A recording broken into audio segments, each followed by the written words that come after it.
Listen to this.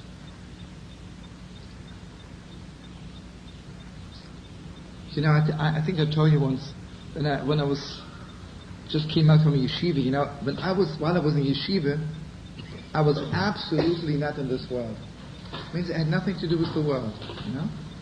I was learning in Lakewood for 6 years, and you know, like, for me to come to New York was like to go from paradise to hell, you know. Do you know, I would be up all night before to give myself strength. I would come in the morning, do my thing, and come back the same night and be up all night the night later to make up for the time. And I was mamish, you know, like, okay, then, so my father had a heart attack, he had to be in New York. So I thought, this is my chance. I want to see what the world is doing. And I did something stupid, you know, but I did it. I got myself a paper from Rabbi, you know, that I'm like, have a good head.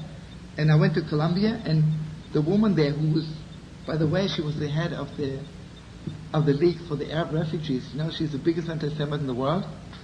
But, you know, every anti-Semite likes one Jew. You know, have you ever noticed that? Anyway, I was her Jew, you know, to make up all of this. She liked me, and she put me right into graduate school, you know. Because I didn't, anyway, stupid. Okay, and I'm in another world. You know? It's unbelievable, you know. Anyway, it was a summer session, you know. Summer session, much more closer to people than in the winter. I learned a lot. Anyway, one day I'm walking into the Jewish student society. It was called there. How was it called? Menorah, Hillel or something? No, not in Columbia University. It's not Hillel.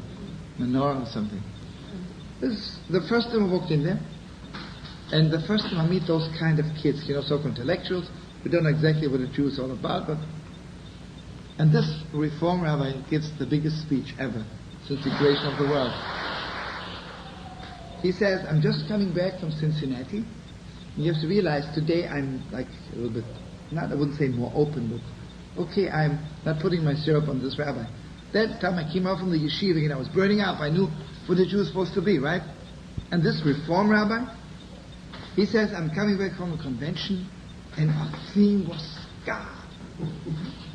I mean, blow your mind, right? He says there were 923 rabbis discussing God. And okay, and now listen to this. He mentioned Nietzsche, he mentioned Kant, he mentioned Hegel, he mentioned the Reader's Digest, and he also mentioned Psychology Today, let's say, and also Playboy, the last page, don't take me wrong, and I mean, he's a rabbi, right?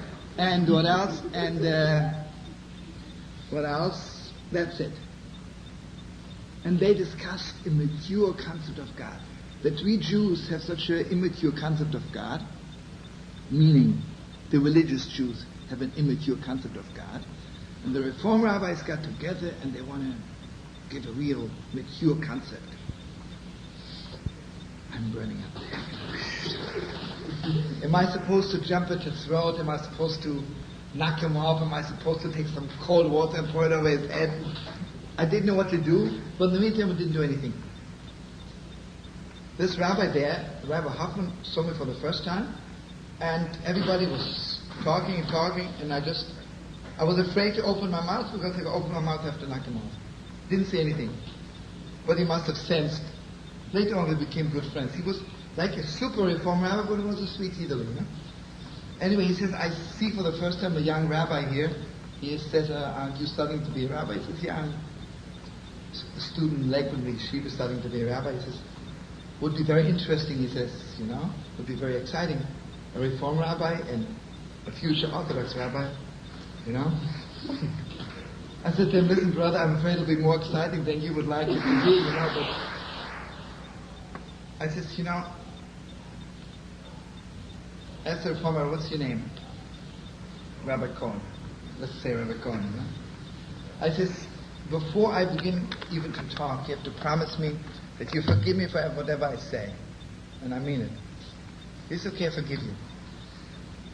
He says, my friend, would you be very, very angry if I called you Mr. Cohen and not Rabbi? Because you're not a rabbi. You're not a teacher.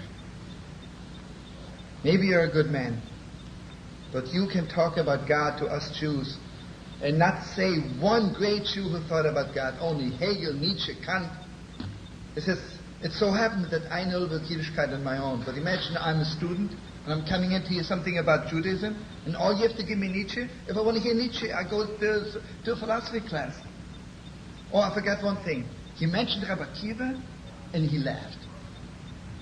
I said, listen, brother, you are laughing at Rabbi Akiva? Are you out of your head? I'm sure you can't even read Hebrew properly. You can't read one page in the Talmud. I mean, who are you? Is he a nothing? Says Gavalda, you are. I said, I'll tell you something. You better go home and pour out your heart before God. That God shouldn't lie to you what God is all about.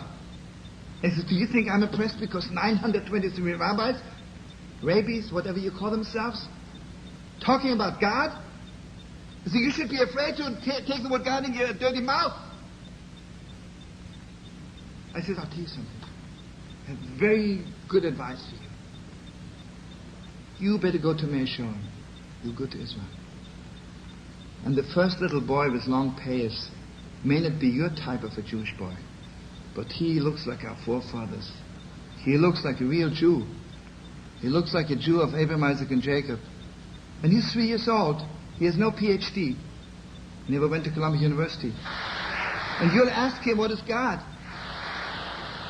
And this little boy will close his eyes. He will put his hand over his eyes. And he will yell from one corner of the world to the other. Shema Yisrael Hashem Elokeinu Hashem Echad. God is one. And I swear to you that this little boy knows more about God than you and all the 923 rabbis. It so happens, that was my first public speech after Tzimmer Yeshiva. I want you to know, first of all, I had a standing ovation. Do you know something? Listen to this. After my speech was over, I walked up to the rabbi and I kissed him, you know. You know, he broke down crying. He started yelling on top of his lungs, Shema Yisrael Hashem Elokeinu Hashem Echad. You know, I really touched him. He says, Shlomo, I want you to know, all the talk I gave is not for real.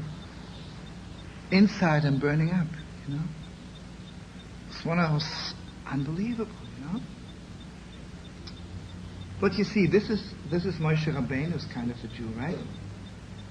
Bilam is talking about God, right? But he will not break down when someone says Shema Yisrael Hashem Elokeinu Hashem Echad. Bilam is fooling God all the time.